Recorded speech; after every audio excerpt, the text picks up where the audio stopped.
8 o'clock on this Monday morning, March 30th. Thanks for joining us on ARC Rochester. I'm Abby Fridman. And I'm Dan Schrack. We've got a lot to get to this Monday morning, but first, a look at some of the news you need to know.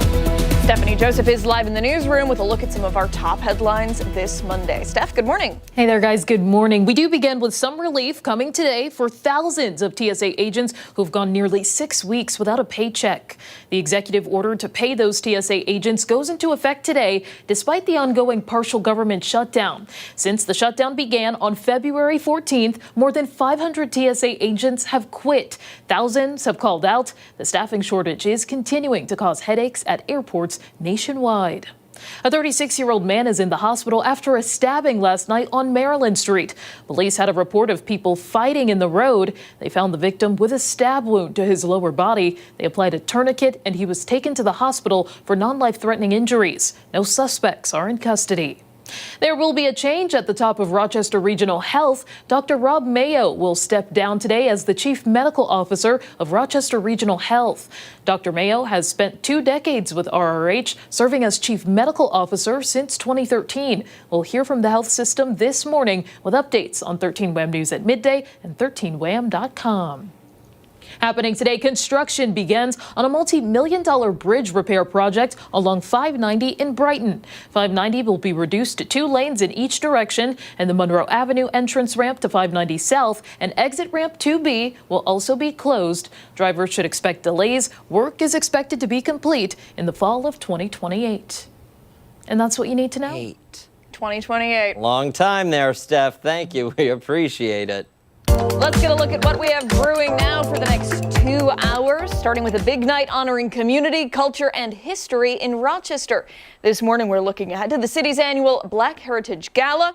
We're going to talk to the local leaders who will be in attendance and tell you how to celebrate the impact and legacy of Rochester's African-American community. Pretty cool stuff. Then a comedy legend is making a big return to the stage. Improv star Colin Mochrie, best known for Whose Line Is It Anyway?, is heading to the Kodak Center.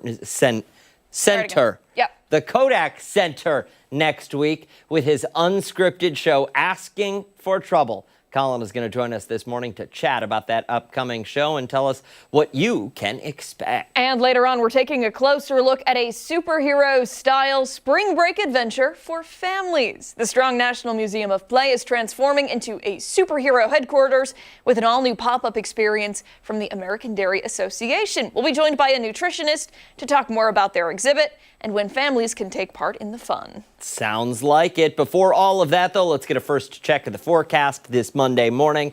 Marty is here. We're talking about a warm-up, but don't call it a nice weather week. No. There's going to be some rain in there, but as we all know, we need some spring showers along with those milder temperatures to get things going. So we'll look at it that way. But today's a perfect example of what we're going to see. We're going to see a lot of cloud cover at times, but still some breaks of sunshine occasionally will try to work in. We're starting off with 46 right now, which is not a bad temperature for this time of day and this time of year. And we're seeing a lot of temperatures around the region hover somewhere in the 40s right now. Some are in the 50s. Ontario, Batavia, Medina, South Bristol, all at least 50 or slightly above. And we're going to see these numbers move along pretty well throughout the day today, enough to put many places across the line into the lower 60s during the afternoon. I think most of today does stay dry. It's just towards the end of the afternoon, we could pick up a little stray shower during that time frame. Better bet for rain comes as we head deeper into the overnight of tonight. We'll see temperatures drop down to about 50 tonight. So once again, a very mild number for this time of year. Normal low is about 31. Tomorrow up to about 68 for a high. So a very mild day. There are going to be some good segments of time to tomorrow, but there will be a couple occasional showers and or thunderstorms. So yeah, mild temperatures, but not quite a perfect day for us. And it may be a story where we see that number drop a lot by the end of the day. There may be a little lake breeze boundary that sets up and pushes south. So we may hit that 68 and then drop for areas closer to Lake Ontario. So we'll have to monitor that. And then temperatures by the end of the week, they pull back from that 68 degree mark, but still 50s and some 60s in store for us.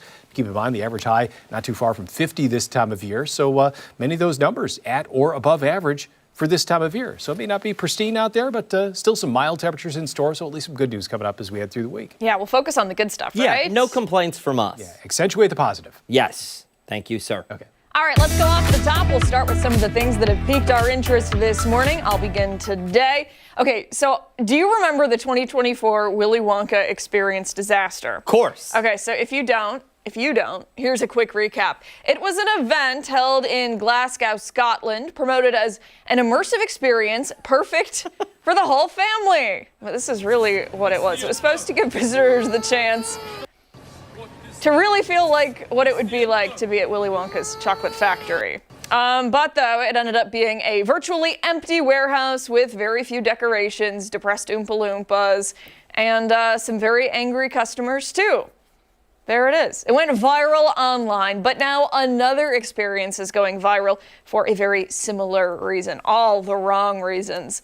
Fans of the Barbie movie, or just Barbie in general, are reportedly outraged after a very frustrating experience in Fort Lauderdale. The Barbie Dream Fest promised visitors glitter, fun, and immersive interactions. What they got, though, was eerily similar to the Willy Wonka experience. Pictures from the event show essentially paper decorations and set designs. There it is. A roller disco rink and very few people. Ooh. Vendors, also very few. An organized schedule of events, apparently, allegedly, non-existent.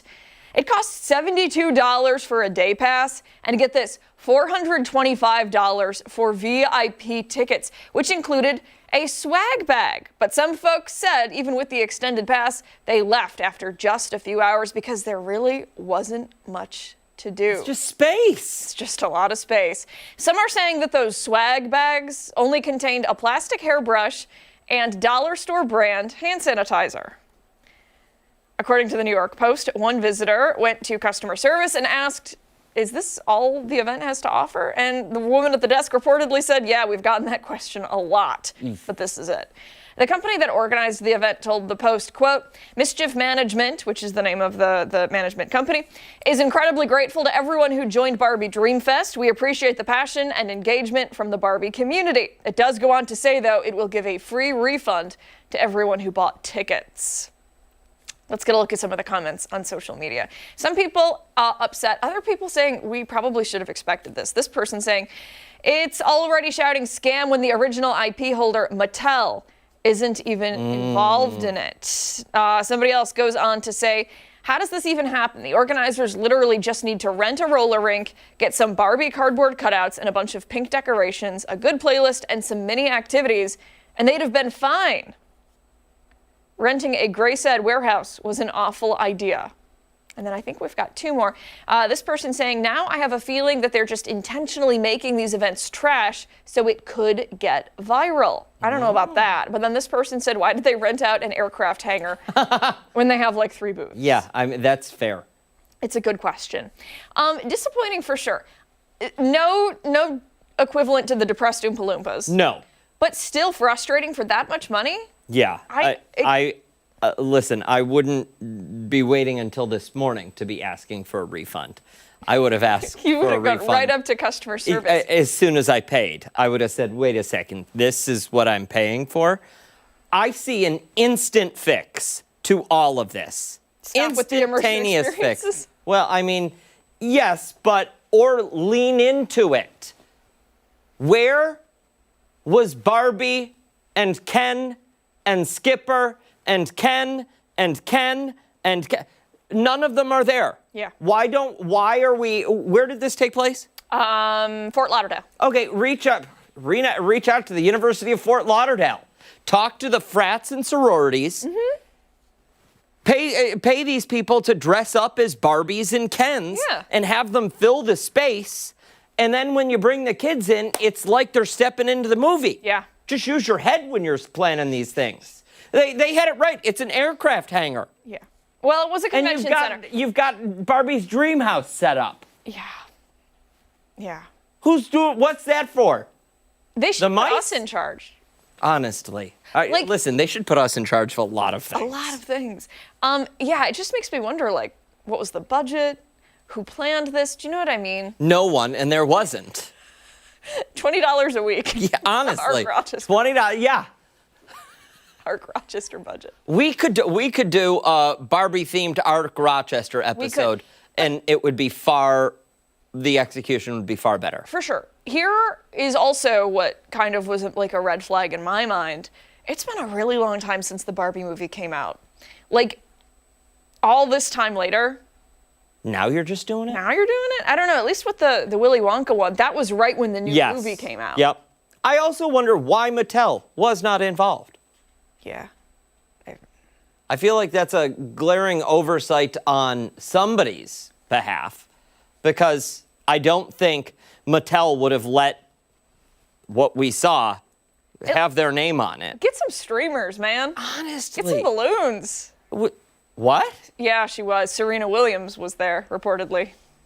Like signing autographs, or she went and brought her kids? No, she was like a guest. And what did she say about it? I have not seen anything from Serena Williams. Goal. No, I'm saving my money. You could be Ken. Listen, I'd go for it. Yeah. I would do it. Yeah. Yeah? You should. You know what, Ashley? The things she says in my ear that I cannot repeat. Yeah. It's just not fair. All right, let's move along to mine. Somebody out there is going to have the best Easter of their life, but if they get caught, well, straight to jail. Just before the holidays, thieves in Europe made off with an entire truckload of Kit Kat bars. We're not talking a couple of boxes here, people. We are talking about 12 tons. Oh, my God. 413,793 bars, to be exact. And we all know each Kit Kat has how many bars? How many bars come in a Kit Kat? Because you break, is it 4? I think I don't so. know. Figure out the math, Ashley. How many Kit Kats is that then? The truck left a factory in central Italy. It was heading for Poland, and, well, the company says it just vanished. Nestle says the vehicle and its contents are still, quote, nowhere to be found. Oh, my gosh. Now, Nestle is handling this all with a sense of humor. The company's official statement reads, and I quote, "We've always encouraged people to have a break with Kit Kat, but it seems thieves have taken this message too literally and made a break with more than 12 tons of our chocolate." Here's where things get better or worse. I guess it just depends. These aren't just any Kit Kats. Oh, no. These are limited edition Kit Kats. They're Formula One bars, part of Kit Kat's brand new F1 partnership for the 2026 season. So somebody out there right now is sitting on some very fast, very chocolatey, very illegal chocolatey treasure. Now, Nestle says your Easter basket is going to be safe. Supply's not going to be impacted. It's only 413,000 Kit Kats. But they are warning that nearly 500,000 stolen bars could start showing up in unofficial markets across Europe. The good news is every bar has a unique batch code on it, so if you see a suspiciously cheap Kit Kat somewhere, maybe just pass. But here's the thing. As funny as this story is, because, I mean, it is. Somebody stole a truck with 413,000 Kit Kats. It points to a serious and growing problem. Cargo theft apparently is skyrocketing, and food is increasingly the target. You might say, why food? Well, it's because it's harder to track than anything electronic.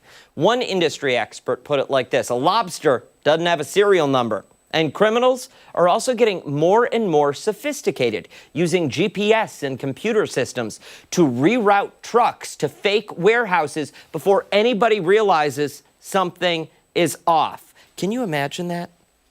No. You change the delivery address for that Zales Diamond truck to your home, and it just shows up and they start unloading it? To your home? Yeah. Yeah. I mean, my official name is now changed to Brinks. So you bring those Brinks trucks to my house, and I manage the counting, sorting, and storage. Congratulations on the new job. Yeah, thank you.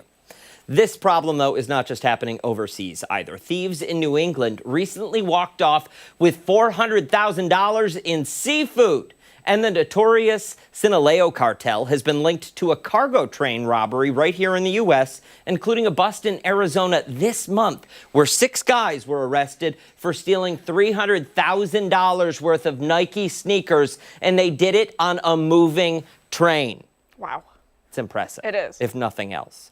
All told, cargo theft losses in North America topped $6 billion last year. So yes, this Kit Kat heist is hilarious, but someone in Europe is very seriously trying to unload 12 tons of chocolate before it melts. Well, yeah, okay, so that Where do you take it? I have no idea. Like, you know, we've done a lot of scam stories or like stolen item stories, smash and grab, and we're always told be on the lookout for it on eBay or Facebook Marketplace. But could you imagine you go on Facebook Marketplace, somebody's trying to get rid of, a ton, crate. Yeah. an entire crate of Kit Kat bars. Yeah. Like I have no idea what they're gonna do with it. I don't know how they're gonna sell it. And they're so unique. It's not like just a normal Kit Kat bar. You go to somebody and you're like, hey, I have 12 cases of Formula One. This has made the news. Of course. Where did this happen? The UK. And we're talking about it here in Rochester. So when I lived in Elmira, I did the morning show there, and one morning we had police reached out and told us about, and I believe it was an arrest. Gentleman got behind the wheel of a Little Debbie truck that was parked and had the keys in it. The entire back was still full of ding-dongs or Twinkies or Ho-Hos or whatever they make. And he stole the truck and just kept driving in a Little Debbie truck. Was it like a slow speed chase? They found the vehicle, and I'm not kidding. What's that little rhyme with the Baker's Lane? Come on, the children's. I have no idea, Dan. What are you talking about? Come on, Ashley? It's like a poem riddle. Muffin Man. Wait, he doesn't live on Baker's Lane. does he? Drury Lane. Oh, okay. Okay. Wait, maybe it's He not lives the on Muffin Drury Man. Lane. Maybe he.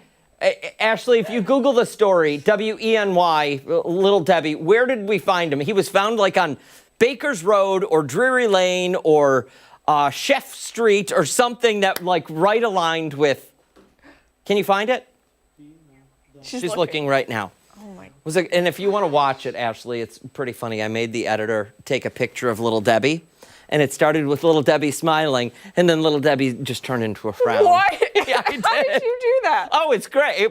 It's one of my favorite stories we ever did. Oh and it was just a VO. It was just a 20-second reader. Baker's Lane. That's where they found the truck. Oh my God. How do you like that? Wild. You Wild. steal one of those trucks, how many, like let's say they're vegan, how many zebra cakes are you eating? Is it Friday? It's Friday. It's a Friday.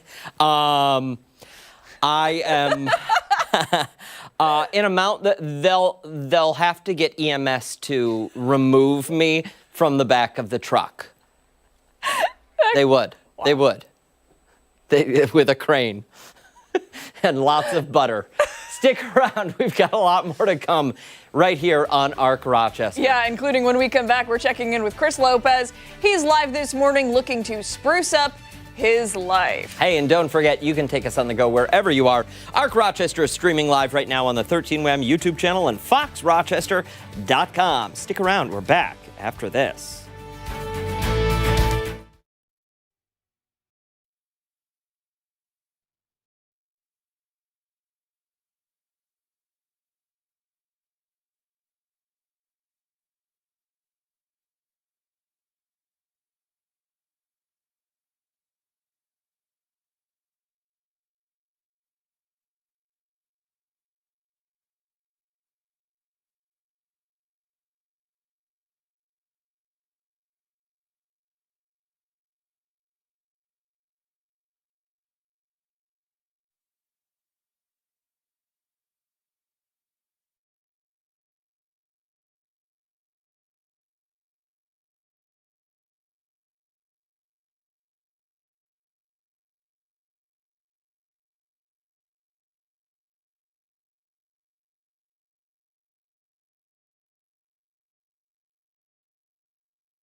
That's a good question. How is it growing today, friends? It's a new season. Yeah. So now's the perfect time to bring some fresh springtime vibes inside your home or your apartment, introducing a little bit of life, maybe some greenery. Yeah, if you're looking to add some of that to your space, there's a local spot with a wonderful selection of plants. And the best part, they offer expert advice so you can help your plants thrive. Chris Lopez is live at Prop Me Up, showing us how to turn our homes into mini indoor gardens. Chris?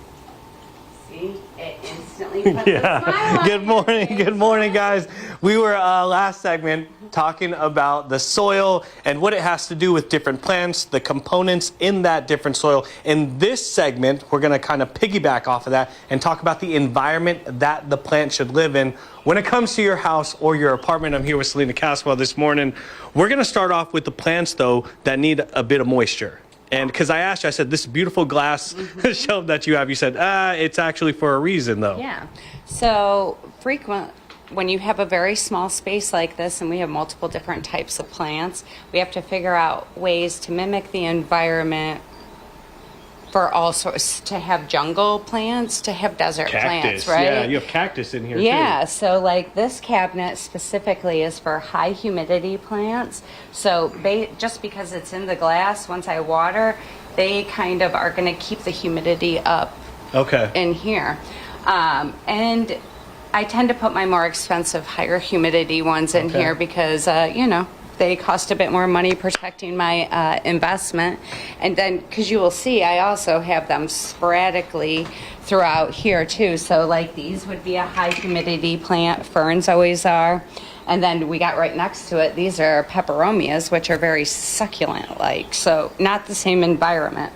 And really kind of how I manage this is sometimes by the soil that I use, right? So this is more of a moss that's going to keep this a little bit moist.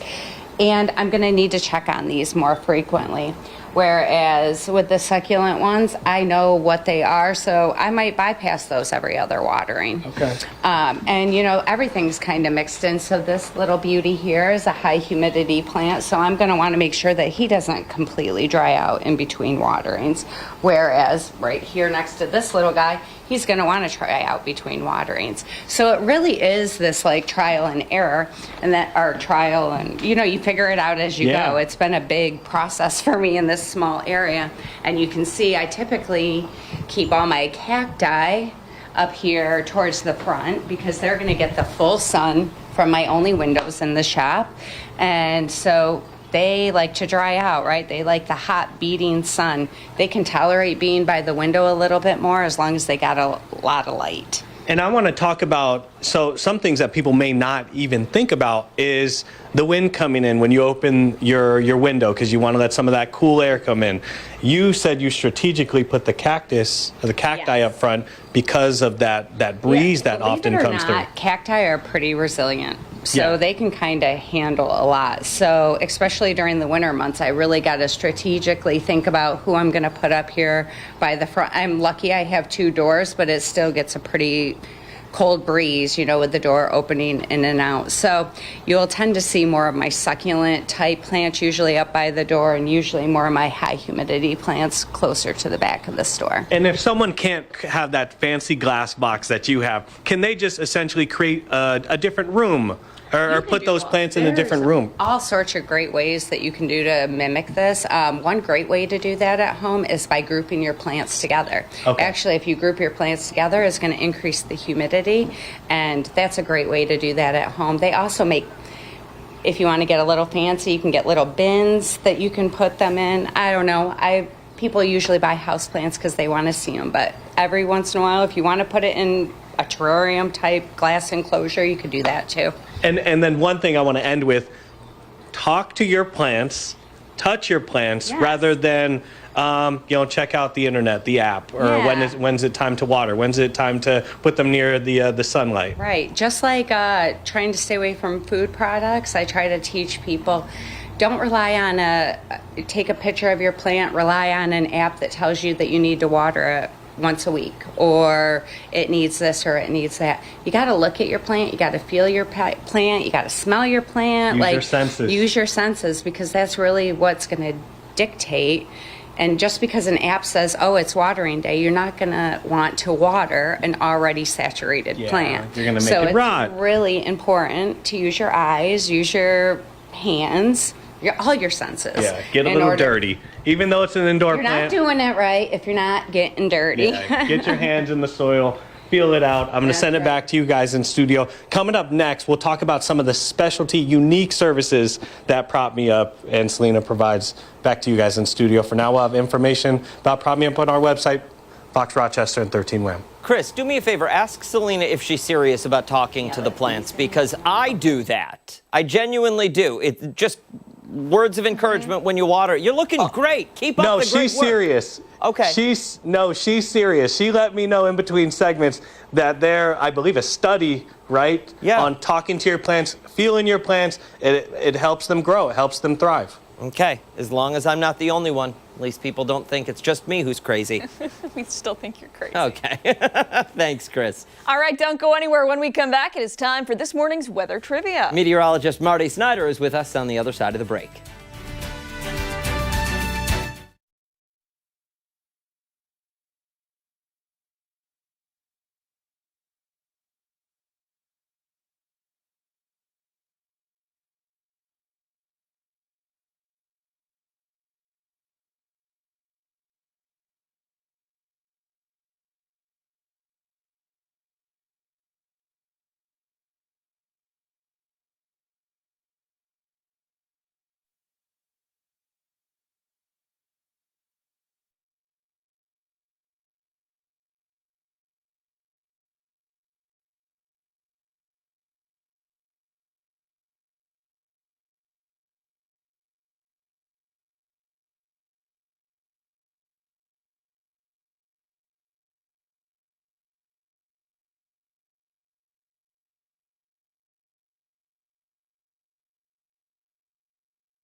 Welcome back.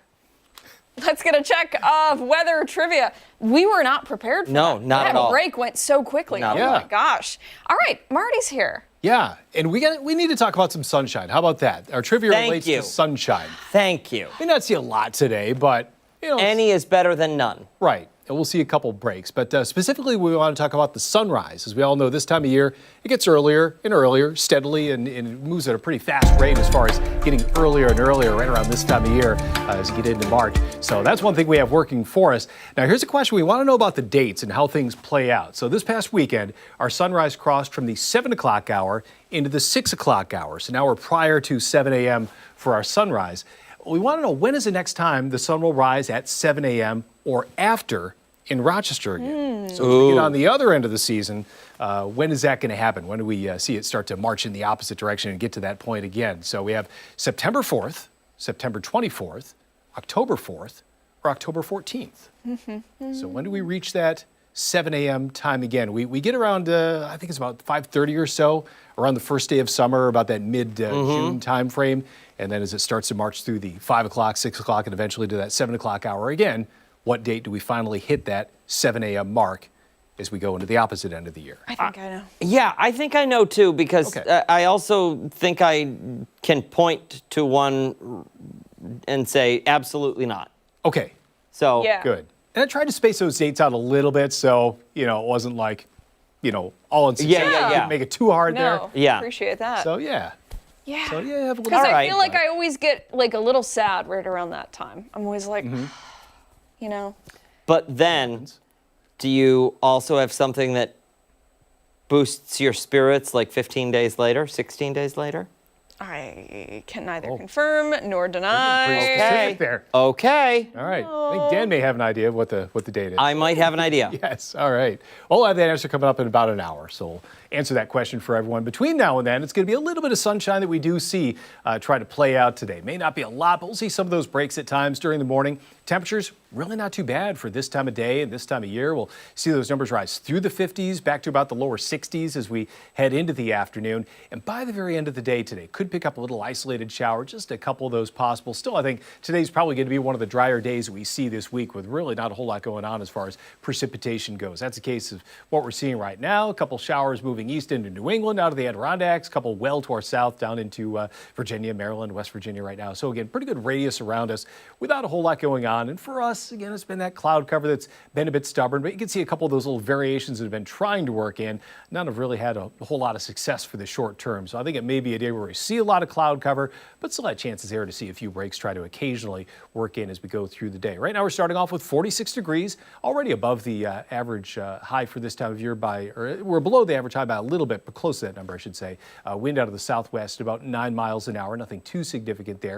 And we're seeing some temperatures move along a little more than others. Some are in the 50s. Notice as high as 54 in Medina, lower 50s for Ontario, Batavia, even South Bristol. So a lot of 50s scattered in along with those 40s right now. So pretty good scattering of numbers all over the place. But in general, most of these numbers well above what we usually expect to see for this time of day and this time of year. So overall today, you can see a lot of cloud cover holds on pretty well. Maybe a couple little breaks of sun here and there. I think as we head into the afternoon, notice how the clouds fill in a little bit. Notice that little isolated shower risk. As we head deeper into the evening, I think that's when that risk of rain increases a bit more, maybe a little more so south of Rochester during that time frame. But also overnight tonight, could be a good amount of rain in some places, especially to the south, where the likelihood for some thunderstorms will be a little bit higher. And then for the day tomorrow, some occasional rain. Not going to be straight through, but notice we start the day with a few of those pockets moving through. Even towards noon, a couple of those areas of rain. And then as we head into the afternoon, still a few around, but notice that little bit of a southerly push to at least some of that precipitation. So not a washout tomorrow, but we are going to see some rain occasionally try to work through. Today, we're going to see temperatures up to about 62 tonight, down to about 50 for a low. And then tomorrow, that's going to be a tricky number. I think most areas will be well into the 60s at some point tomorrow, but there could be a case where we see some numbers drop back by the end of the day. There's going to be a little lake boundary that passes just to the south, could encompass at least a few towns away from Lake Ontario in some of that slightly cooler air, so we may hit that upper 60s high and then pull back from it, and then temperatures mostly in the 50s and 60s to finish off the week. So as far as that 50-degree guarantee goes for downtown for the baseball game tomorrow, that may be a tough call. That 68, of course, well beyond 50, but depending on how the rules are written, if we pull back a little bit towards the game time, I know pitch is, 4:05 or so? Yeah. There is a chance that we could be down from that high at that point. So, Dan Mason, put that eraser down. I can hear him trying to change the rules right now. yeah, right? Yeah. So it's going to be a close call. With that number well beyond 50, still it's going to be a close call as to how that's going to play out tomorrow. Listen, I mean, yeah, the rain, not fantastic, but the warmer temperatures, you can still open the windows in between rain showers. Just Right. get some fresh air in and Or leave them open and throw a towel on the windowsill and call it a day. or That's that. one way to do it. Yeah. But at least that's it. We have that slightly milder air to look forward to, and there are going to be some dry time periods coming up, but it is going to be kind of an on and off type situation for rain this week, too. Listen, it's okay. As Abby mentioned, with those temps, it's all good. Yeah. You don't have to shovel it. Yeah, that's So 100% That's a true. good step right there, right? Yes, sir. Thank you. Okay. All right, don't go anywhere. We still have much more to get to on Arc Rochester. We're back after this.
8:37 this Monday morning. Thanks so much for staying with us on ARC. We want to go behind this story right now, taking a closer look at the record-breaking turnout this weekend as millions took to the streets for No Kings rallies. Organizers say over 8 million people took to the streets in more than 3,000 demonstrations across the country. The protests aimed at voicing opposition over President Trump and his administration. 13 Wham's Colin Mochrie spoke with those who gathered in Rochester and Geneseo to hear why these protests were important to them. There are a lot of us that really are not happy with our Constitution not being followed. Dozens of No Kings rallies taking place across our area today, including in Rochester, Marion, Geneseo, and Hornell. I think it's just important to show people that there are a lot of people that are not happy with the way things are going. And if you're not happy with the way things are going, then you stand up and you protest. Over at the Genesee Gateway Park in Rochester, thousands coming out to show their support for the nationwide movement. They need to know the people of America, the citizens of the United States, have had it. Yeah. We're done. Yeah, and I think there's strength in numbers, and that we're giving each other support and camaraderie. That it's not just an individual thing of feeling upset. That there's a whole bunch of people that are really upset and concerned.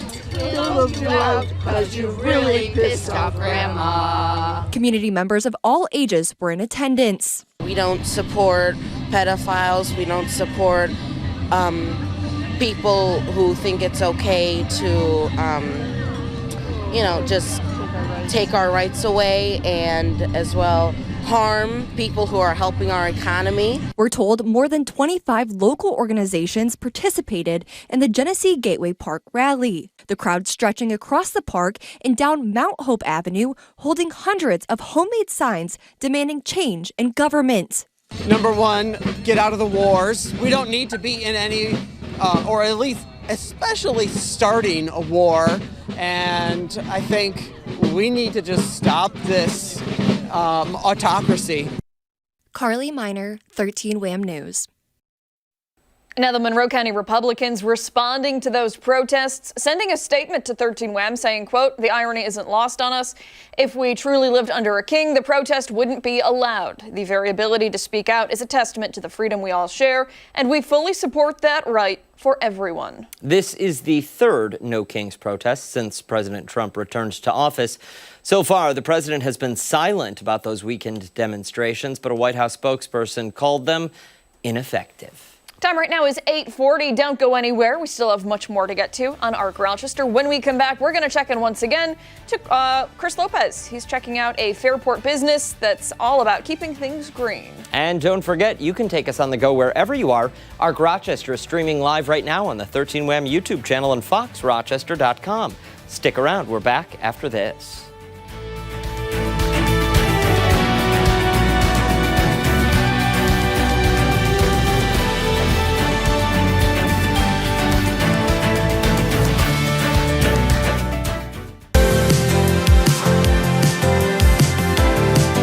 Yo, you gotta fight for your right to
Welcome back. Although spring in Rochester isn't always bright and sunny, there's no reason why your home can't bloom with some fresh greenery. Yeah, green thumbs or not, sprucing up your space has never been easier. A local favorite to check out this season is Prop Me Up, where you'll find beautiful indoor plants and expert advice to help those plants thrive. Chris Lopez is live there in Fairport this morning, showing us how to turn any room into a mini indoor jungle or sanctuary. Yeah, and the whole spot here in Prop Me Up is filled with just anything you can imagine, from basic plants to your exotic plants. Selena really did a good job of spacing this out to kind of guide you to where you need to be, or just letting you wander and roam around and just check out all of the different selection that she does have. There was a producer Hannah actually asked about pet-friendly plants and do they have them, and then you told me, yep, we do, and there's actually signs on. Yeah, and if you were to look through the store, if you find one like this little guy here, for instance, we have our little Pet Safe Pet Paw on here. And if it does not have that on it, Just like that one right there. Yeah, like this guy. So basically what this means is that there is going to be this could be any sort of irritation it could just be a little. It doesn't necessarily have to be toxic or death or anything like that. It could just be a reaction. Be a bad reaction, that means that we consider it not safe for pets. Okay, yep, because I have a cat who likes to munch on anything and everything, regardless of if it's toxic or if it isn't toxic. But we were in the last segment, we were talking about mimicking the environment, and we neglected these here, especially in Rochester, the grow bulbs, because when it comes to cacti and anything else that needs tons of light, this is going to be king. This is what's going to save us in the winter months here in Rochester, when we are all lacking sunlight, not just plants, but even us humans. But grow bulbs are a beautiful way to supplement. As you can see, even here, I only have the 2 front windows. So I really had to think of a way to, again, we're mimicking the environment, right? So I had to think of a way to get more sun in here without windows. So grow bulbs became my best friend. And those are not chandeliers up there. Those, I mean, they are chandeliers, but those are equipped with grow bulbs. Yes. That's amazing. Yeah, those are my, those ones definitely look like grow bulbs. You can see the light, but in every other bulb in here, these are a very soft light. And my biggest thing I would tell people with grow bulbs is, if you're going to start filling your lamps at home or whatever, just pick one bulb and stick with it. Otherwise, you're going to get a variety of different colors. But these are my go-to. These are in all my lamps at home. They're in all my fixtures throughout. That's why I have little lights throughout all the shelves here, because we got to give them all that little extra burst. 12 hours a day, they say, in order to have a happy, thriving plant. Nothing does good in the dark. No, nothing. Absolutely nothing goes good in the dark. And you offer something very unique. You will either take a consultation that comes here or go to someone for a consultation. Absolutely. Like I said to you earlier, the beauty of running my own business is I can kind of say yes to anything. So if you think it, come, send me an email, send me a message. I'm willing to give anything a try. But currently, I do consultations for plant rehabs, repotting services. Some people prefer to bring them to me. Other people prefer that I go out to them. And honestly, it's really nice for me to see people's environments, because then I can really direct them the best possible way on watering, lighting, warmth, whatever the environment is. But yeah, I'm kind of open. And like I said, it's a standard amount, and I'm willing, if you want me to repot 50 plants, let's do that. If you want me to do one big one, let's do that. As far as rehab services, I prefer if people send me a picture first instead of just bringing them in, but people do. And usually those are plants that mean something, and they're very special to somebody, and so it's always very fun to take something that's not doing great and make it beautiful again. And then real quick, just you have a lot of collaborations coming up. We got maybe 20 seconds. You did a terracotta plant. Me and the place next door, we often do all sorts of different collaborations. That's Stony Brook Art Studio. Our last event, we did a paint and plant night. So you could come here, you get your pot, get your plant, and then you go next door and you can paint it, and then come back and we make it beautiful and send you home. Lots of great stuff outside of just coming in here and buying a plant. You can consult. She can go to your house as well to help you out with some of those different needs. You can come in here, ask any types of questions. There are no stupid questions here at Prop Me Up. We got to send it back to you in studio. We'll have information about Prop Me Up on our website on 13 Wham in Fox Rochester. Back to you in studio for now. All right, Mr. Lopez. Thank you, sir. We appreciate it. When we come back, it's time for this morning's Health in a Handbasket. We're back right after this.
It is time for Health in a Handbasket, and this morning we are talking about getting the most out of our fruits and vegetables, and that means all of our fruits and vegetables. Yeah, skin included. Registered dietitian and nutritionist Alyssa Strassman joins us now. We're going to talk about why keeping the skin on can boost our health, and we don't have to sacrifice the flavor either. Yeah, absolutely. So I think, it's actually interesting. Where I got this topic idea was from last time when we were here and we were talking about, can you eat the skin of a kiwi? And then I said, I wonder if there are more fruits and vegetables that people are not eating the skin of, but actually can. So today I just brought some obvious things that people may be aware of, but maybe some less common things that people may or may not know about. So there are some reasons to include the skin, and that may just be simply convenience. Like we don't have to, for instance, peel carrots if we're not wanting to, or our beets. Those are things that, we can just give them a good scrub and use. People skin their beets? Yeah. Really? Yeah. Okay. But it's not necessary. Yeah. The other things are like our potatoes, Potato skins are something that we can definitely eat. Some of the benefits are just like, we think about the skin, they're rich in fiber. They are rich in vitamins and minerals and also antioxidants. So, for instance, some of our fruits and vegetables, those vitamins, minerals, and fiber and antioxidants, a lot of it is contained in the actual skin itself of that food. Some other things are we talked about kiwi last time if people missed it, but we talked about doing a taste test this time around. Yeah. So I figured, because Abby, you never tried. With the skin on? With the skin on. No, I usually slice it and then I cut it like a bowl. Yeah. Like I just eat it out of a little thing. Do like a whole spoon deal. Yeah. So we'll do it. Do we all want to do it together? Do it. Go for it. The taste test? Yeah. All right. Okay. Ready? Cheers. Cheers. Cheers. Yeah, that's great. I like the Kiwi. texture. It's fine. Yeah. Yeah. It's delightful. Yeah, I definitely, for me, it's the texture. I love it. Gives it like that little bite. There's a bite. Yeah. Now, something like this. Yeah. Are we eating the skin? You can, we probably want to roast it first, right?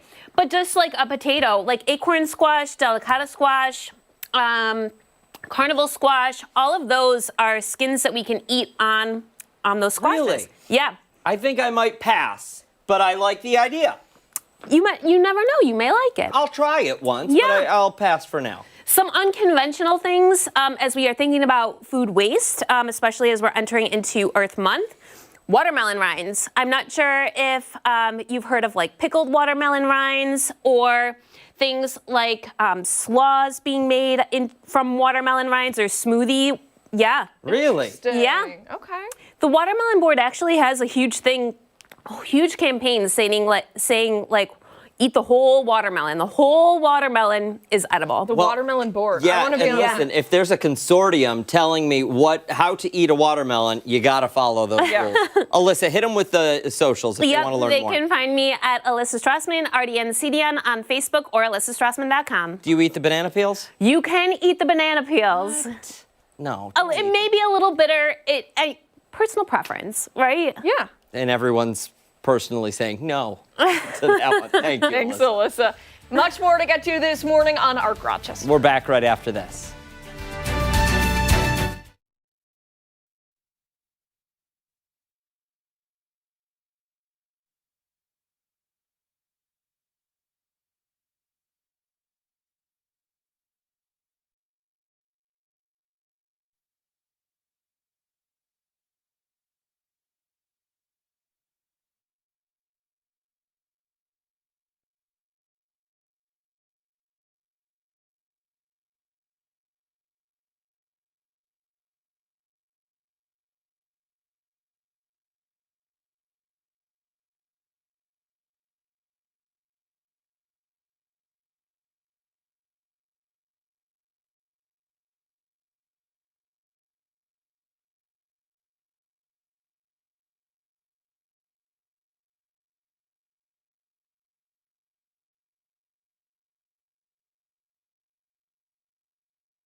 In today's political pulse, President Trump issuing a new warning to Iran in the last hour. How he says the U.S. will respond if a deal is not reached and the Strait of Hormuz is not reopened.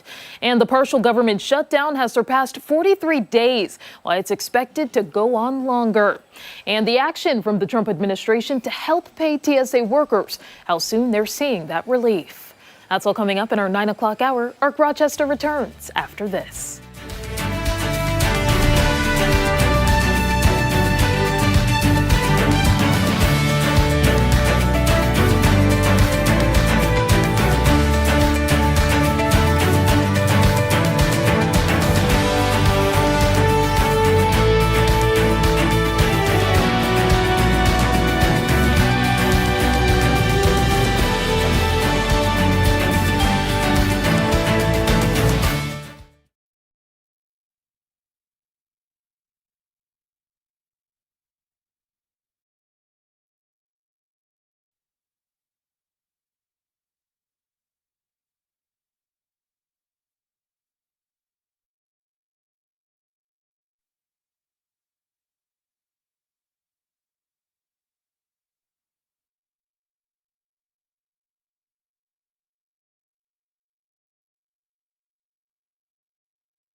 6:03 on this Monday morning, March 30th. Thank you for joining us on Arc Rochester. I'm Abby Friedman. And I'm Dan Schrack. Meteorologist Marty Snyder back with us once again with the answer to weather trivia. You've got the Muddy Paws forecast, and you also have the full forecast. Now, let's just get it out of the way from the top. Okay. It ain't nice. It's not going to be a nice It's not going to be a nice week. But it's not going to be a bad week. It's not going to be a bad week. Yes. Right. We've just been told not to say that it's going to be a nice week. Despite how much we will enjoy it. Yeah, because once we hit tomorrow, we're going to see some rain on and off, but it's not going to be a total washout, so not perfect. But, of course, we're talking about rain. We're kind of talking about cloud cover as well. So we need to talk about some sunshine, and specifically the sunrise and when that happens and how it changes throughout the year. As we all know, it really varies by quite a bit and really changes at a fast rate this time of year now that we're into March. So this past weekend, our sunrise crossed from the 7 o'clock hour into the 6 o'clock hour. So as it moves earlier in the day, we made that threshold change there. And we want to know, when is the next time the sun will rise at 7 a.m. or after in Rochester again? And there are your choices: September 4th, September 24th, October 4th, or October 14th. And like I mentioned, I try to space those dates out a little bit just to hopefully give a little bit of a chance to Look guess. at that. Okay, so we have a pretty wide scattering of choices here. We have David with B, Kelly and Janet with D, Laura and Lori with C and D, and Amy with D. So it's kind of skewing a little towards the end of the alphabet there, the later ones that I had there. Laura with C, Barbara with B. Wow, good participation today. Eva and Richard with A, Lisa and her dad with C, and Cheryl and Dave with C. And C is October 4th. Yes. And D was the 14th. Yep. Correct, yes. I'm going to have to go with the 14th. I'm going to say September 4th, no. Because when we do back to school coverage, we're out there before 6 o'clock and the sun is already rising when those kids are getting off the bus. Right, yeah, it's near Labor Day. September 24th, it's still September. Yeah. October 4th, no. Too early. October 14th, yes. 17 days away from Abigail's favorite day of the year, So Halloween. true. Yes. Okay. See, I was thinking it was the 4th. Really? Okay. Yes. I'm going to go with C. Okay, you're kind of hitting towards the middle of the group there, which is sometimes Well, safer. I'm just trying to think back to like when we do the traffic cameras, because we don't have any windows in here. I'm trying to think about when I make the switch over and I say, still dark out there at 7:30 or 7 o'clock or whatever. Right. I feel like it's mid-October or beginning of October. And daylight saving kind of throws a Sure. curveball. When in there as is well. daylight saving? I believe that's the first week of November when that changes back. Okay, So that's outside of these dates. that I'm given. going the 14th. Okay, October 14th. And survey says Oh! September 24th. Get out of here. September 24th. That's what's going to happen. So, yeah, in Rochester, our sunrises are occurring at 7 a.m. or earlier. Will be between March 28th, which was this past weekend, and through September 24th. And the earliest sunrise, that occurs right around mid-June. That'll be at 5:30 in the morning. Wow. So it comes too soon. On September 25th, sunrise will be post 7 a.m. Correct, yeah. 7:01, 7:02, give or take, yeah. Okay, listen. That's what Mark shifts. this date on the calendar because September 25th, he's going to be asking us about today's forecast or how much rain we experienced or why it was not a good weather week. Yeah. Yeah, on the opposite side of the calendar. Yes, yeah. exactly. And speaking of rain, it's time for Muddy Claw forecast. Ooh, okay. Because we don't have a dog today, we have a bird. And Look at I had to that. look this one up. I was curious because I didn't know if it was a parakeet, parrot. Oh, little peanut. I did a Google search, and what I came up with, which this is very, very uneducated search that I did, an uneducated guess, pineapple conure. Oh. At least they look like peanut. So that's my guess. I'm probably way off on that. But don't they have know. that beautiful color with the, the I want to color on the say you chest, might the be green. right. Because I know we've had Peanut on before. We had Peanut on once bathed and like mid-bath. Peanut was just soaking wet. It was very cute. Oh, I didn't see that one. But I think you might be right with the kind of bird. But that was my guess. I was Cute. from doing a little image search there. Little peanut. But yeah, regardless, peanut, very cute there. And it's going to be dry, claw or paw forecast today. Tomorrow we get into some thunderstorms, so yeah, maybe a wet or towel time type day then, and then as we head through the rest of the week, kind of a wet paw or claw forecast as we head through time. So yeah, we get back into some rain for the longer term. Today may be one of the drier days we see for some time. Not totally dry towards the end of the day. Could pick up a little stray shower, but looking at the day in general, I think it's going to be a pretty quiet day coming up for us. Mainly rising through the 50s during the morning, probably back to about the lower 60s as we go through the afternoon. So these numbers move along pretty well today for a day with a lot of cloud cover. Not much precipitation out there now. Pretty good radius around us with really not much happening. Any of those showers that were in the Adirondacks in New England, they're tapering off. What's to our south is well to our south, down into mainly Virginia and Maryland right now. And for us, we're just seeing a lot of cloud cover. There have been a few variations here and there, but none have really yielded much sunshine across the Rochester area at this point. And I think it's going to be that theme today where clouds hold, maybe a couple breaks here and there, but in general, they hold on pretty well. 51 currently, so not too bad to start off the day. We're seeing a lot of temperatures rise up into the 50s, so pretty good temperature progression already, even given the fact that those clouds are staying a little stubborn. A few places south and east holding in the 40s currently, but again, all these numbers well above what we usually expect for this time of day and this time of year. And as you can see throughout the morning and middle of the day, at least the cloud cover holds, maybe a couple little limited thin spots here and there. Heading through the afternoon, any of those thin spots really just go away. And you can see that really slight chance of a shower that does come into the picture by the end of the day. So technically that chance is there for a shower. Really not too many to go around. I think the better bet is as we head deeper into the evening, going into the overnight. There you can see some of that thunderstorm activity passing by. A little bit more of a focus south of Rochester for some of that. And then for the day tomorrow, we may start off with some rain during the morning. May see it break down a little bit as we head into the early afternoon, but even during the afternoon, especially close to and south of town, that chance is there for a couple showers and or thunderstorms to pop up. So not a washout tomorrow, but still that chance is there for a couple of those little showers, maybe a thunderstorm to pop up then. 62 today, down to 50 tonight. Tomorrow, that's going to be a tricky number, close to 68 for a high, but it's going to be a story where a little front drops south and through the area, and that was one what Dan and I were talking about earlier today. He walked in the office asking about the forecast for tomorrow, and I said, hey, well, take a look at this computer model I have to show you. And you saw that line as it drops south. So a little Lake Ontario air may kind of cool us down by the end of the day tomorrow. So we may drop back from that 68. And we just kind of level off in the 50s and 60s for the rest of the week. So overall, not too bad for temperatures. A couple showers here and there as we head through the week. So that may be the one downside, but better for temperatures. We'll look at it that way. Well, yeah. When was the last time you said we level off in the 50s and 60s for the week? Too long. Exactly. Way too long. So rain, no rain, sunshine, no sunshine. I'm good with those temps. Yeah, and that's it around here. It's those small steps you have to watch this time of year. It's like, okay, we're gaining a little bit in temperatures. It may not be perfect, but we're gaining a little ground there. So we're seeing one of those small steps this week. Absolutely. Slow and steady. Yeah. Yes. All right, Marty, thank you. Okay. Much more to get to here on Arc Rochester. When we come back, we're looking ahead to an upcoming gala. It's celebrating Black heritage. Hey, and don't forget, you can take us on the go wherever you're heading. Arc Rochester is streaming live right now on the 13WAM YouTube channel and foxrochester.com. Stick around. We're back after this.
9:13 this Monday. Hey, get ready for a special night to celebrate community, culture, and heritage. The city's Black Heritage Committee is hosting its annual Black Heritage Gala, honoring the achievements, the legacy, and leadership of Rochester's African American community. This morning, we're joined by Hazel Washington from the Black Heritage Committee and Jessica Simon Rutledge, the Black Heritage Gala chair, to talk more about the evening that they have planned. Good morning to the both of you. Thank you for coming in. Thank you. Good morning. Okay, I'm sure you have been hard at work getting everything ready for the gala. Tell us a little bit about what people can expect. So this year they can expect a celebration. I know every year is a celebration, but we're celebrating 100 years of Black History commemorations this year, so it's going to be extra special. The details that, the extra details that we put into everything, just making sure it's really a celebration.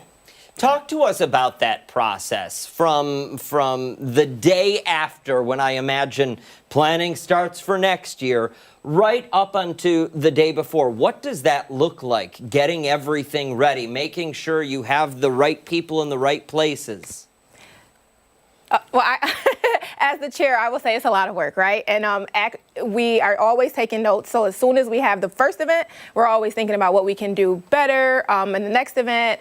It is a lot of planning because we, as you guys probably know, we recognize a lot of individuals, right? And so even the thought and the process behind that can be a lot. And then the entertainment and how we could just be better than the year before.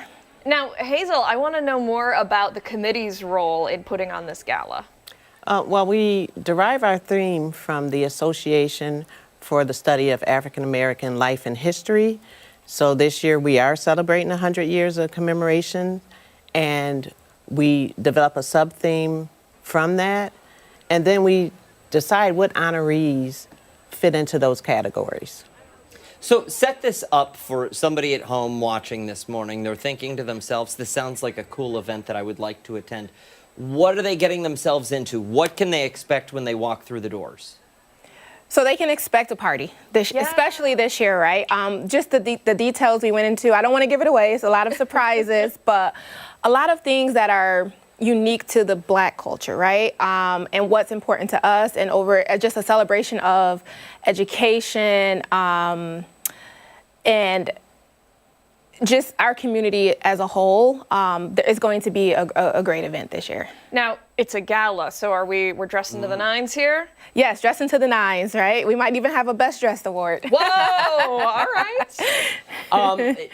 Talk to us, if you would, about the importance of having events like this in the community, of making sure that year after year we commemorate all that the African American community has done and means for our neighbors and means for our community. Yeah, I think we all have something to contribute to this community, and we highlight the experience, the African American experience, and the richness of our culture in assigning awards and nominees for this year's event. It's a lot of work that goes into it, but we're often underrepresented when it comes to being recognized for our accomplishments, and we work very hard to influence and shape the African American community as well as the American community. So we just like to take credit for that and give people honor for the work that they've done to reach that accomplishments. Absolutely. It's happening Saturday, April 11th at the Rochester Riverside Convention Center, yes? Yes. Yes. And are tickets still available?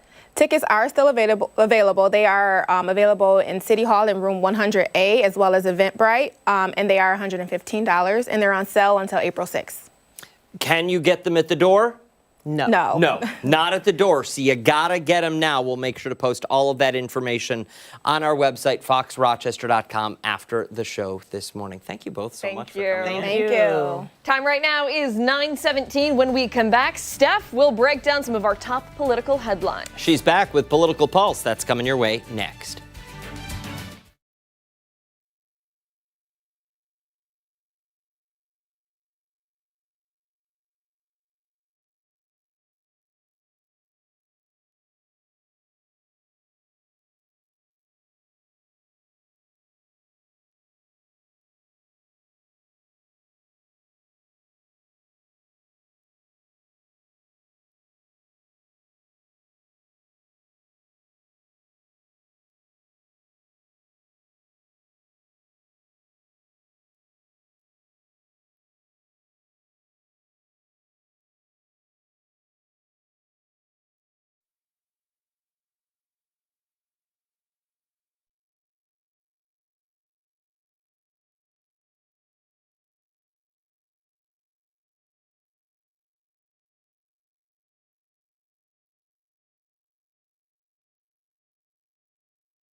It's time for a political pulse check here on ARC Rochester. White House Press Secretary Caroline Leavitt is expected to hold a press briefing at 1 this afternoon. It comes as President Trump is issuing a new warning to Iran.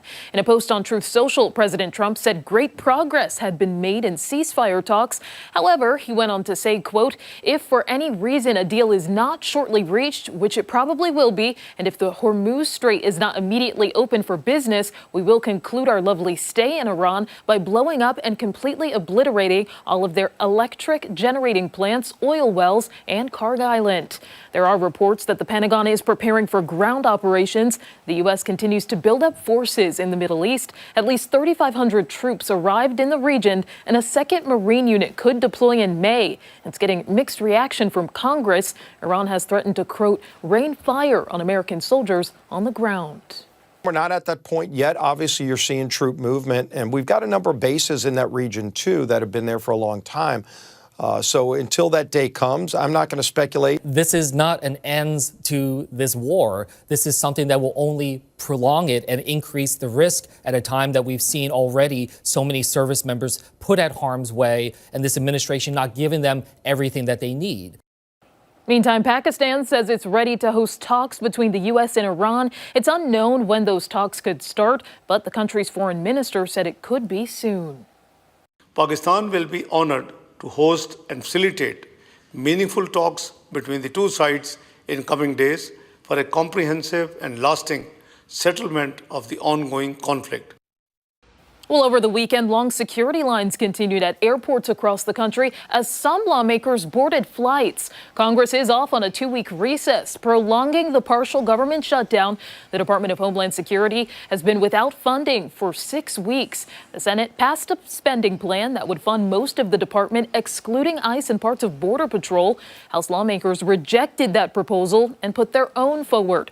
Lawmakers have been at odds as Democrats pushed for reforms to immigration enforcement following the deaths of 2 Americans at the hands of federal agents during operations in Minneapolis. Flyers are fed up over the stall.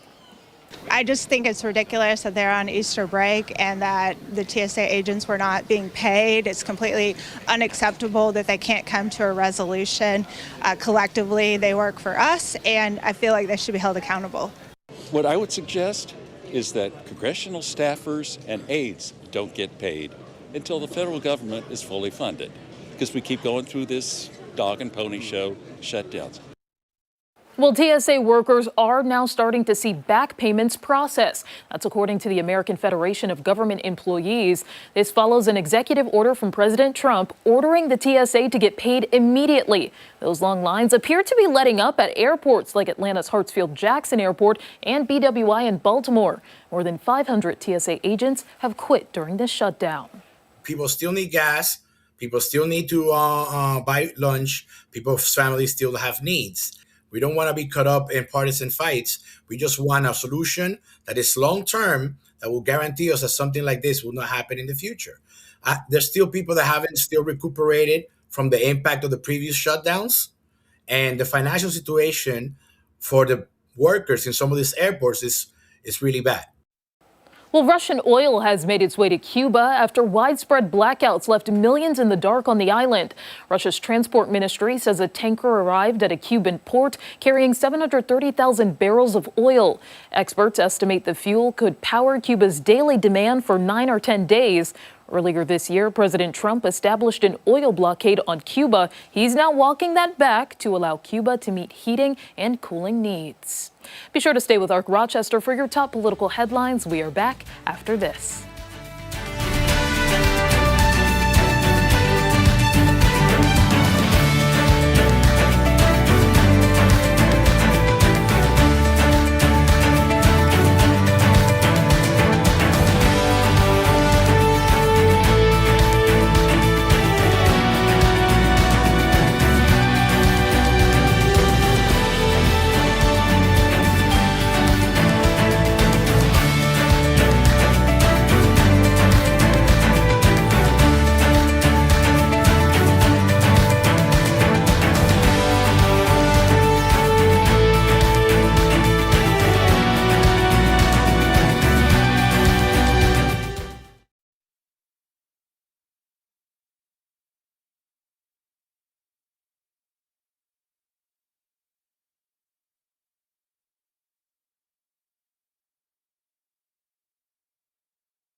9:27, thanks so much for sticking with us here on ARC Rochester this Monday.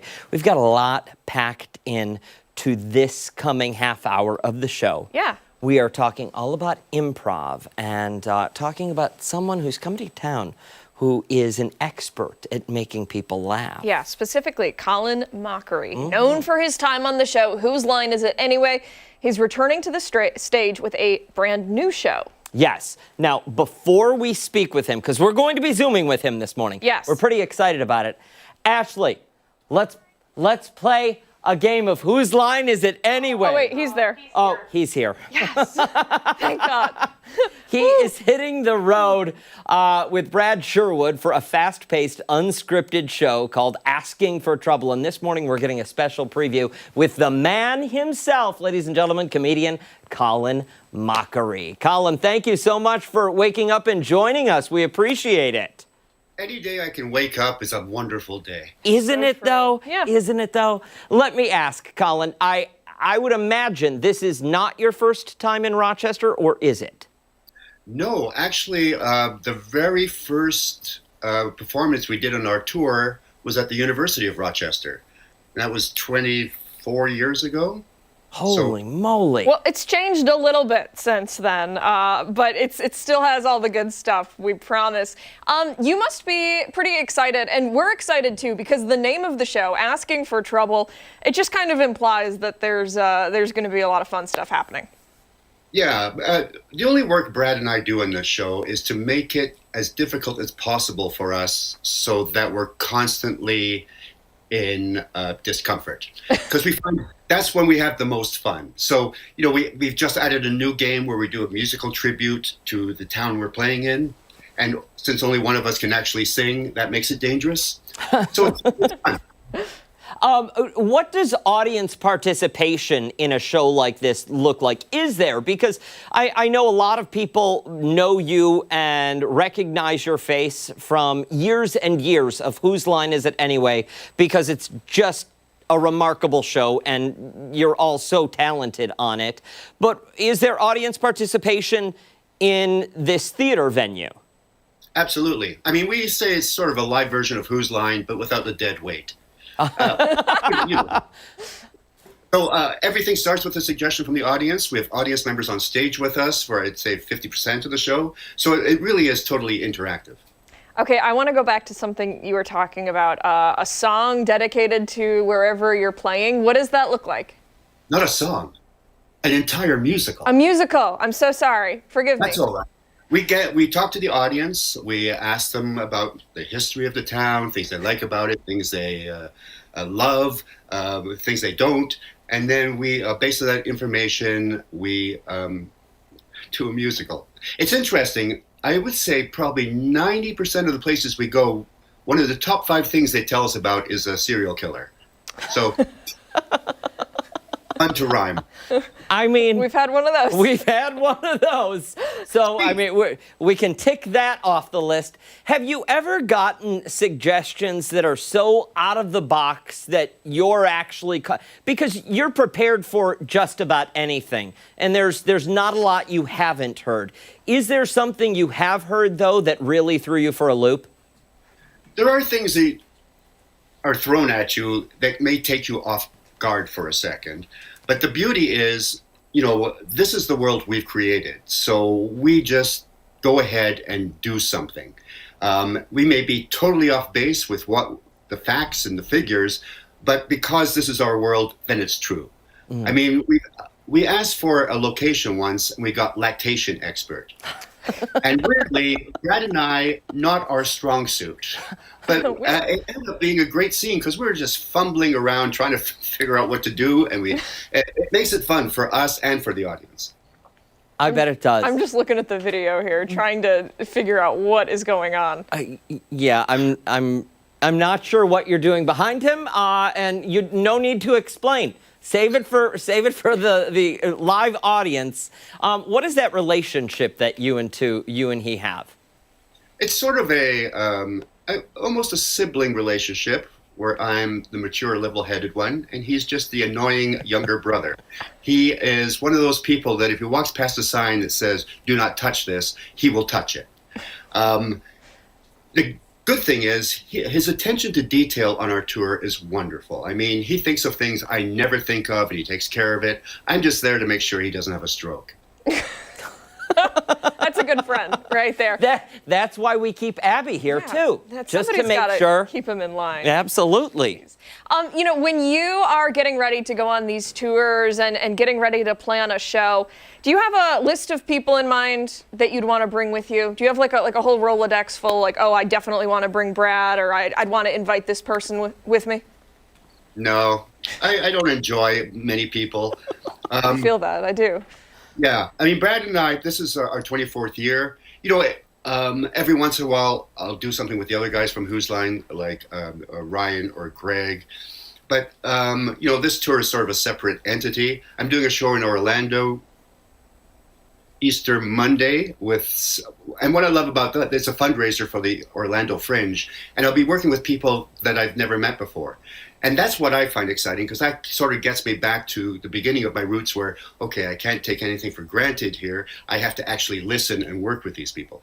Now, Colin, let me ask you, to that end, do any of the counterparts, anyone you're playing with opposite on stage, do any of them get, you know, they're terrified? I have to imagine. You're Colin Mochrie. Yeah. Oh, yeah, of course. You know what it's like. It's like, yeah, you're famous. Yeah. Our job is to make them feel as comfortable as they can in this foreign environment where they're on stage with us, bright lights in their eyes, and an audience. So when we're picking people, you know, I'm sort of looking over the crowd during the introduction, seeing who's kind of relaxed and having fun. And we usually bring up couples. That way they're with someone that they know, so there's a little more security there. And as I say, we're there to make sure that they feel safe and they have a good time. We're not, you know, insulting them, bringing them up there just to roast them. Can people say no? If you, like, want to bring somebody up, can they just, like, shake their head and stay? Because that would totally be me. You would say no? I do not want to be on stage. And I would drag her up, and then I would tell you to roast her. You know, pulling someone up who doesn't want to be there kind of puts you a little behind the beginning. You want to start, you know, fresh with enthusiasm. Yeah, we've had, it's rare, but people do say no. Colin, I would imagine if I were you, you probably love your job more than you can ever explain. You get to laugh for a living. I want you to talk to the importance of that if you can. I think part of the reason we've been able to do this for like 24 years is every show is a show for that audience. Nobody else will ever see it. So it makes it kind of a once in a lifetime experience. It keeps it fresh for us. And, you know, remember that time when everything was shut down? There was kind of a plaguey thing. Yeah. We were doing some Zoom shows, and people were like going back to their comfort sitcoms on Netflix and watching, you know, their favorite stand-up, just to have that time where they could just forget about everything else that was going on.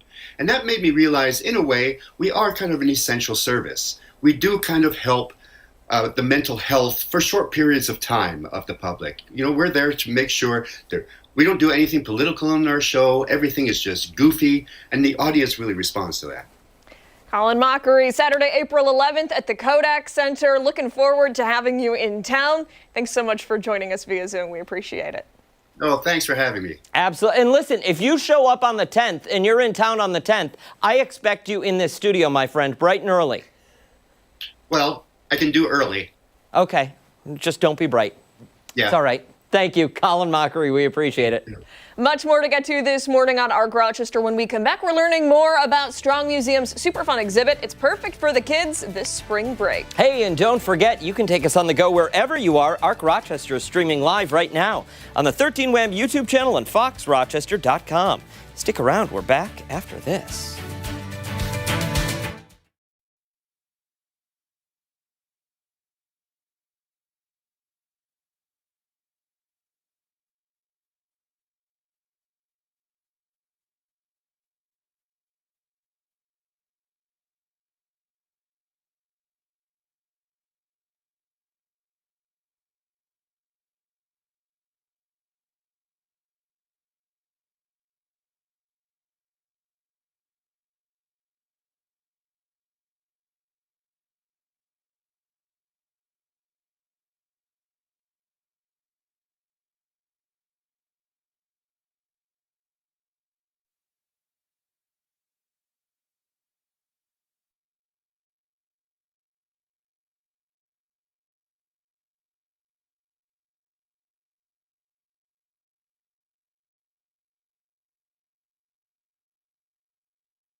Welcome back. This week is spring break for many students and parents. And if you're looking for a fun way to keep the kids in tap with their superpowers, then listen up. Yeah, the Strong Museum of Play is transforming into a superhero headquarters with all new interactive pop-up experiences from the American Dairy Association. For more on what kids can discover, play, and learn, we are joined by registered dietitian Abby Copenhaver. Thank you so much for coming in. We appreciate it. Yes, always glad to see you guys. Thank you for having me. Absolutely. We got to start down at the end with these certificates, if we can. Tell everybody what these are. Yeah, for sure. So like we talked about, the museum is kicking off in partnership with the American Dairy Association an exhibit all about superhero school training. So what that all is about is trying to help kids. As a mom with a, 3 little superheroes, I am always trying to find things that excite them and that are playful to use it to help them learn about how food can help them fuel their bodies. And so that's what this exhibit is all about. And while they are there and they're learning about dairy fueling their superpowers, they're able to make their very own certificate to take home with them after the experience. Love it. Now, as a mom, do you find it is challenging to get your kids interested in dairy products or to eat dairy products? Or for the most part, are they pretty cool with it? Well, I mean, like most kids, they have good days and bad days, but it's really all about keeping it positive. And this exhibit really does that. So it really takes the whole superhero theme to the next level. We like to talk about using our superpowers, and we try to translate that into different nutrients that helps you fuel your superpowers. So in the exhibit, we'll all focus on what we kind of have here today. We will focus on our first superpower, which is using the nutrients protein and calcium to help your bones and muscles. So we have our smoothie here, showing kids that your smoothie can help you, with your dairy and get your body fueled so it can grow big and strong. And then our second superpower is focusing on brain stamina and focus. So we have our cheese, and of course that's really important for our superheroes while they're trying to either learn in the classroom or if they're out there playing hard on the field or just outside in general. And then our third one is all about recovery. So after their day full of superhero activities, they got to be able to rest and refuel so they can get back at it the next day. And so we have our protein that you have in there, and our micronutrients, our carbohydrates, our fluids. And of course, with focus, we always talk about, which people don't always think about with dairy, those B12s, iodine, and again, protein, which is also in our smoothies. Anything with our dairy in it can really, really help with kids growing big and strong. And parent pro tip, you also need to recover from managing your superheroes all day. So dairy is for everybody. Yes, so when you're pouring the kids a glass of chocolate milk, you can Treat have yourself. one too. Treat yourself. Absolutely. So what can people expect from the exhibit? When they show up, what are they going to see? What are they going to experience? Yeah, I mean, like with the museum, always, they can expect a lot of fun. But really what your kids are going to be doing through play and interactive hands-on activities is obstacle course. They're going to be doing accuracy challenge. They're going to be doing physical and mental activities to really help them feel like superheroes. And our messaging all about dairy fueling your body and helping you with your superhero powers is all laced in there. And of course, the certificate really helps with that because my kids love a tangible prize. So they're going to take this certificate home, and when they go back to school next week, they're going to tell all their friends, which is also great too, because that's getting that messaging out there too, where kids are telling kids about how dairy can help you do that and how fun it is. So we're really excited about this, and me personally as a mom and a dietitian, this is what I'm all about. So I'm going to put mine on the break room fridge. Yeah, seriously. For somebody who has never been to this exhibit before, what would you say is the most exciting thing, like the thing you really want them to check out? I am really glad that you asked. So if anybody has been at the museum when dairy is there, they probably know Bertha. Do you guys know who Bertha is? Is Bertha a cow? She is a cow. So she's a 16-foot inflatable cow.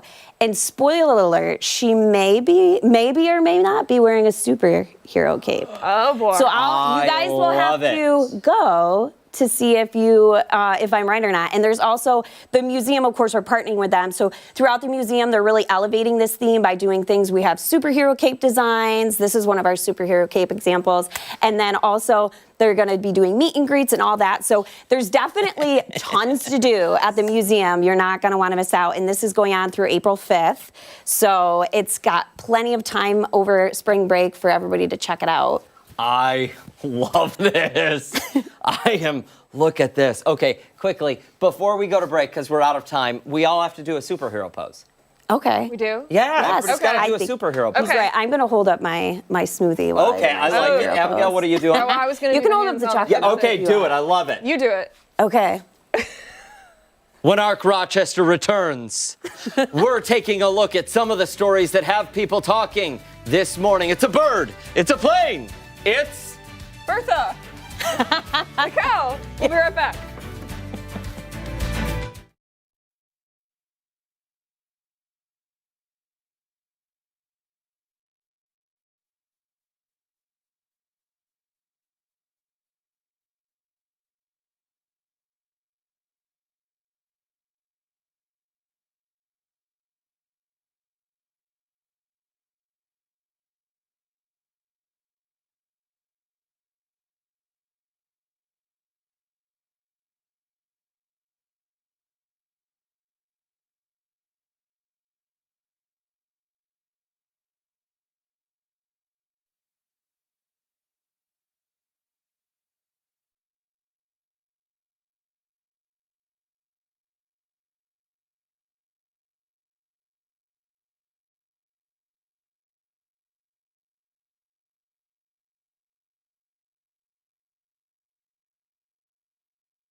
.946, let's talk trends. We're starting with a DoorDash driver speaking out after receiving a bizarre request from a customer. A driver recently took to Reddit saying he felt insulted and degraded after an entitled customer requested that they do the Macarena for 10 seconds for an extra $3 tip.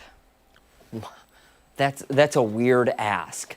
The driver explained that they didn't do the ask because they didn't want to be recorded and posted on the internet. After initially posting on Reddit, the courier gave an update saying they received their first ever 1-star rating from that customer simply because they didn't take part in the humiliating demand. Okay, whoa.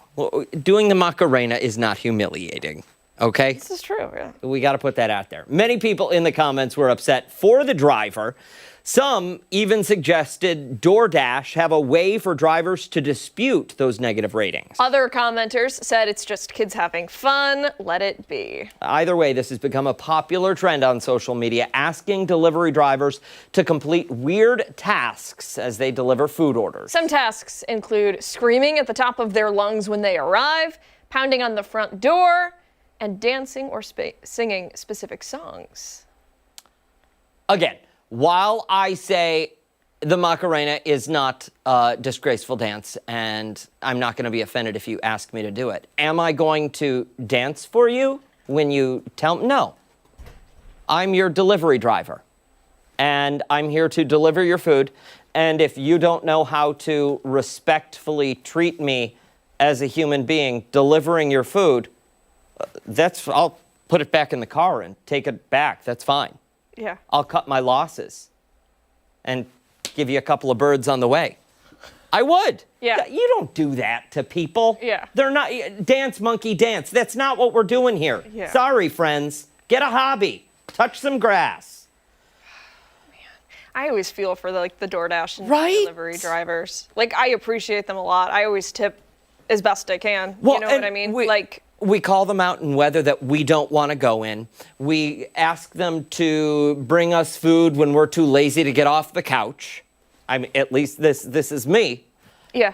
You got to treat people with respect. Right. Yeah. That's all. And a thank you goes a long way. Ooh, it sure does. Yep.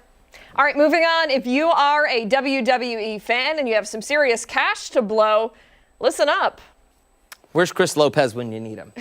On May 31st, the WWE will host the first ever premium live event in Italy. Okay, general tickets for the Clash in Italy event are now on sale, but there are also VIP packages available that are for the most dedicated fans. Fans can purchase the Champion Plus package for the event, which includes a front row ticket to the wrestling action, an exclusive backstage experience, pre-show hospitality, and wrestling superstars, and even ringside photo opportunity. Well, that all sounds pretty standard for a VIP ticket. Fans will also get to go to a wine tasting session and attend a private pasta making session with the WWE stars. How do you like that? The cost of the ticket and all the perks?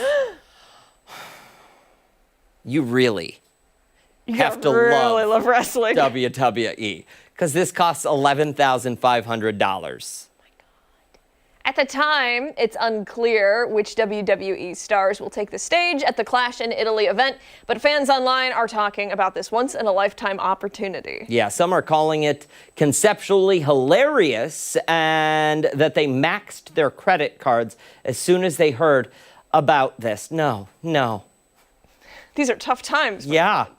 Others say, can you imagine watching these large, bulky men and women trying to make rigatoni? Yeah, I mean... Look, there's something for everyone. There is. If you've got the money and that's what you want to do, who am I to judge? If you've got that money in this economy... Listen, Dan and I help us out. Can fight each other for free. But if you feel like giving we us... have. Pick up the chair. All right, moving on. Spring is here, which means it's time to start getting ready to take care of your lawn and garden. And one beer brand wants to help you out.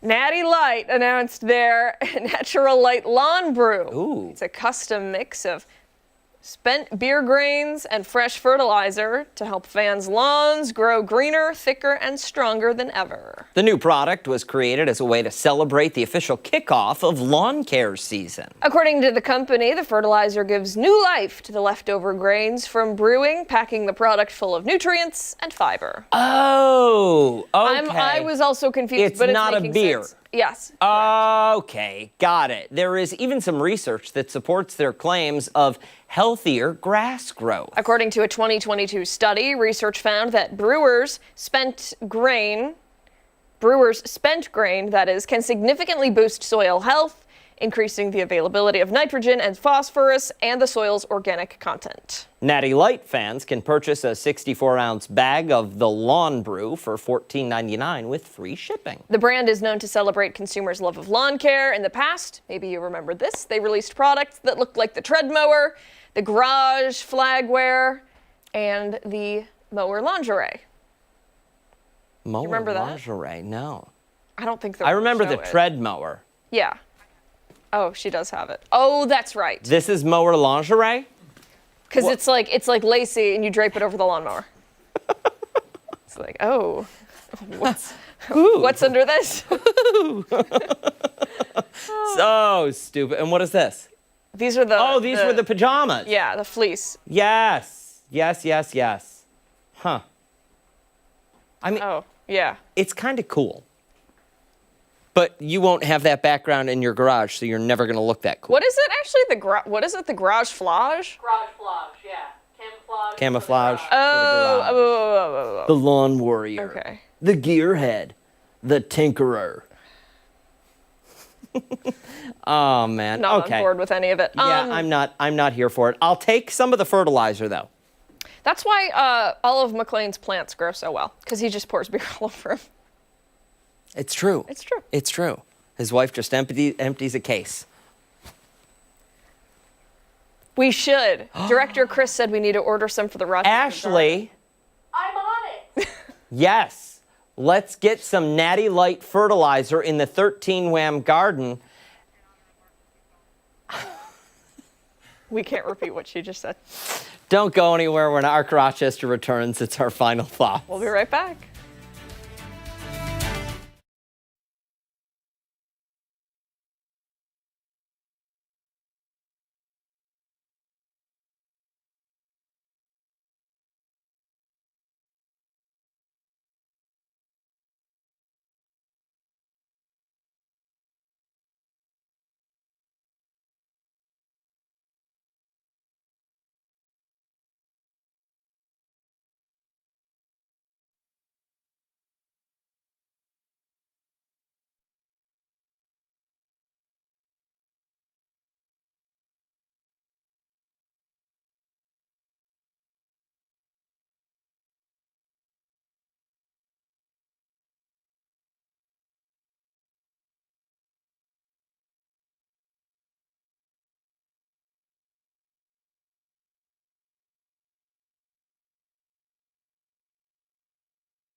It's time for our final thoughts here on Arc Rochester. You're dirty. You're a dirty old man. I'm not.